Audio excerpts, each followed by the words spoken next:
আমরা সকলেই বুয়েট নিয়ে অনেক কৌতূহলী থাকি, কিন্তু আমরা কখনো কি জানি যে বুয়েটেরও একটা অন্ধকার দিক আছে?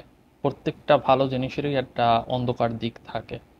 সো আমরা সব জায়গাতে, ভিডিওতে, সব জায়গাতে, ইউটিউবে, ফেসবুকে আমরা সব সময় বুয়েটের পজিটিভ দিকগুলো দেখি। যখন আমিও এইচএসসি লেভেলের স্টুডেন্ট ছিলাম তখনও বুয়েটের পজিটিভ দিকগুলোই শুধু দেখছি, কখনো বুয়েটের নেগেটিভ দিকের কথা শুনি নাই বা কেউ কখনো আমাকে বলেও নাই। সো আজকে আমি বুয়েটের পজিটিভ না, শুধু নেগেটিভ দিকগুলো নিয়েই কথা বলবো। সো একটা স্টুডেন্ট যখন এখানে আসবে তখন সে পজিটিভ দিকের গুলো দেখবে ভিডিওতে, সে কখনো নেগেটিভ দিকগুলো দেখবে না বা কেউ তাকে কখনো বলবেও না।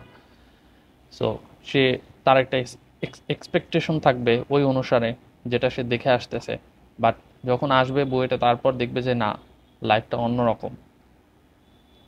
সো তাই আমি চেষ্টা করব যে আগে থেকেই প্রতিটা স্টুডেন্ট যেন বুঝতে পারে যে আসলে এটার পজিটিভ না, শুধু কিছু নেগেটিভও সাইডও আছে। সেই বিষয়গুলো সে মানতে পারবে কিনা বা এই বিষয়গুলোতে তার কোনো প্রবলেম হবে কিনা সেইটা মেনেই যেন সে বুয়েটে আসে, নইলে অন্য কোনো অপশন যেন চুজ করে। সেটা হতে পারে কোনো প্রাইভেট ইউনিভার্সিটি বা বাইরে চলে যাওয়া।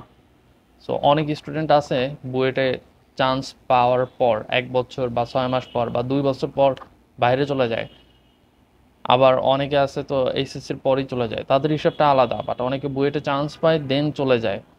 তো এরকম সংখ্যাটাও খুব যে কম এমনটা না, 5 থেকে 10 জনের মতো আছে এরকম বুয়েটে।